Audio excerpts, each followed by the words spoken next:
Baik, Assalamualaikum warahmatullahi wabarakatuh. Kami dari kelompok 2, ada saya sendiri Nila Minarti, NRP 07. Saya Dika Putra Madani, NRP 06. Saya Shervina, NRP 09.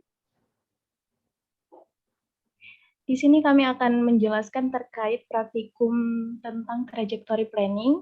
Nah, pertama-tama di sini kami akan menjelaskan tentang teorinya, di mana untuk menyelesaikan permasalahan yang terkait dengan trajectory generation ini, terdapat dua pendekatan yang dapat dilakukan, yaitu berdasarkan joint position dan word position. Untuk pada joint position itu akan menghasilkan output berupa posisi dari end of effector dari manipulator. Di sini kami menggunakan manipulator yaitu Coppelia, sehingga posisi dari end of effectornya itu dapat dilihat dari dummy-nya, atau posisi di mana atau posisi end of effectornya itu berada, apakah berada di kuadran 1 atau kuadran 2. Kemudian untuk work position di sini itu diperlukan adanya mekanisme inverse kinematik yang mengubah output dari proses trajectory planning. Untuk perbedaannya sendiri dapat dilihat pada gambar di PDF. Pada word position di sini perbedaannya yaitu pada joint position di situ dia hanya menggunakan joint trajectory planning, sedangkan pada word position dia di situ menggunakan Cartesian trajectory planning dan metode inverse kinematik.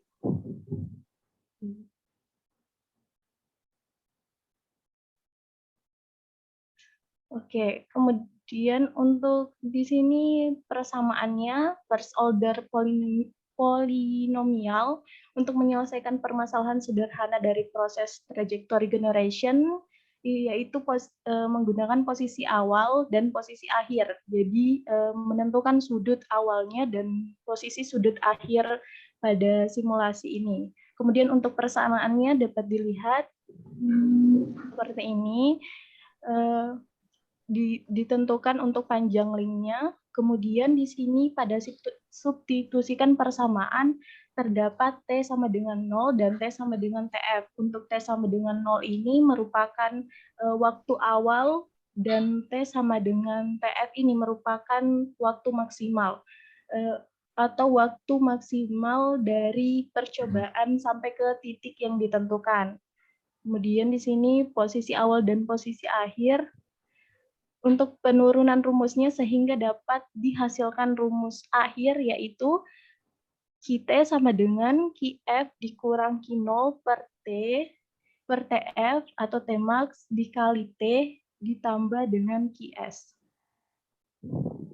Baik, itu untuk penjelasan terkait teorinya.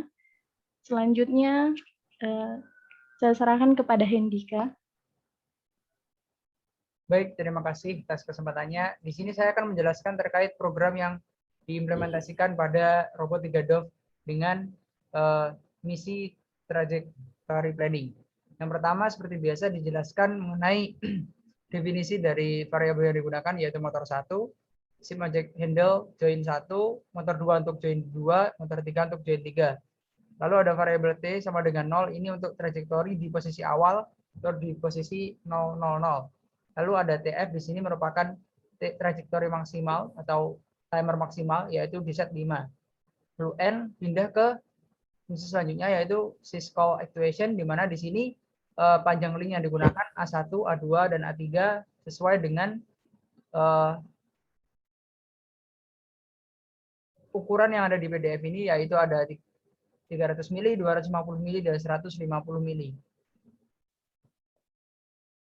Selanjutnya, di sini ada penentuan dari posisi awal atau QS, di mana di sini didefinisikan θ1 underscore 0 sama dengan di posisi awal 0 derajat, di set 0 derajat di posisi awal, 0 kali pi per 180, sama juga dengan di posisi θ2 underscore 0, θ3 dan underscore 0. Lalu selanjutnya ada di posisi akhir yaitu VF, di mana ini adalah final position atau tujuan akhir dari pergerakan dari lengan robot 3DOF-nya.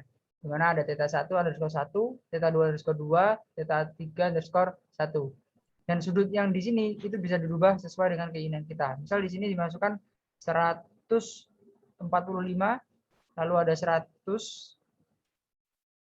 min 100 maksudnya, lalu ada theta 3 min 1 yaitu mungkin 90. Seperti ini. Lalu dari posisi awal tadi dimasukkan ke join motor 1, motor 2 dan motor 3. Lalu dari variabel yang sudah dimasukkan tadi dimasukkan ke dalam persamaan first order polinomial yang seperti dijelaskan oleh teman saya Nilem tadi dengan rumus yang seperti di bawah ini, di mana T1 sama dengan theta 1 underscore 1 atau F dikurangi theta 1 underscore 0 atau sama dengan min Vs dibagi TF atau trajektori maksimal dikalikan T trajektori awal lalu ditambah dengan Vs atau theta 1 underscore 0. Berlaku juga untuk HT1, HT2, dan HT3. Selanjutnya dari nilai HT1, 2, dan 3 tadi dimasukkan ke motor 1, 2, 3 selaku join 1, 2, 3.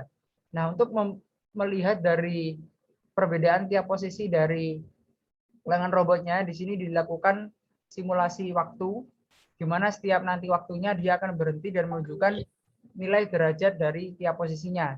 Di mana di sini saya set antara 2 sampai 5 sekian detik. Itu posisi 1 6 sampai 9, posisi 2 10 sampai 13, posisi 3 14 sampai 17, posisi 4 dan yang lainnya adalah posisi 5.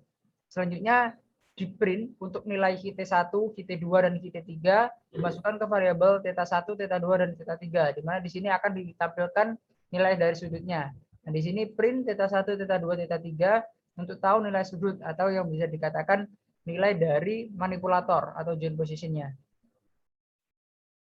Nah, selanjutnya untuk proses running atau penjelasan ketika running lengan robot akan dijelaskan oleh teman saya, Syarfina, silakan. Oke, untuk running yang posisi awal bisa di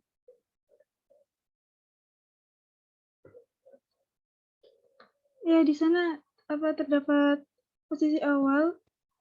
Mana nilai print? Ya, di bagian bawah terdapat theta 1, theta 2 dan theta 3 ya. Untuk hasil print yang di simulasi. Selanjutnya yang tahap yang kedua, posisi yang kedua juga terdapat di bagian print.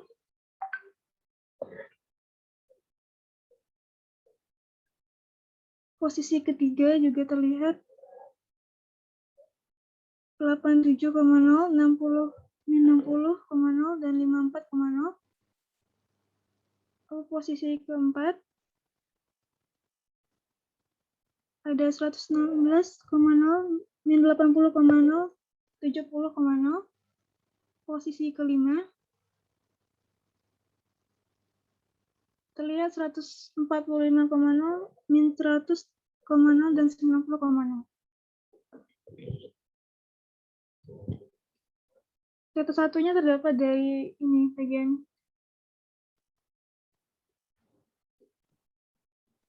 Ya, jadi final sudut akhir dari robot 3DOF tadi menunjukkan bahwasanya berhenti di titik yang terakhir yaitu theta 1 145, theta 2-nya min 100 dan theta 3 adalah 90. Ya, mungkin sekian, saya kembalikan ke Nilam.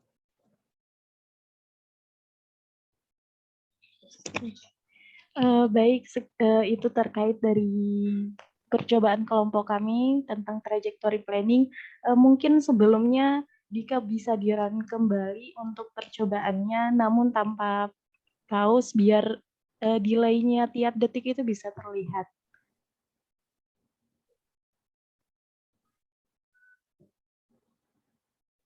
Ya, ini untuk delay-nya. Jadi setiap detiknya, setiap pertambahan waktunya itu dia akan berhenti.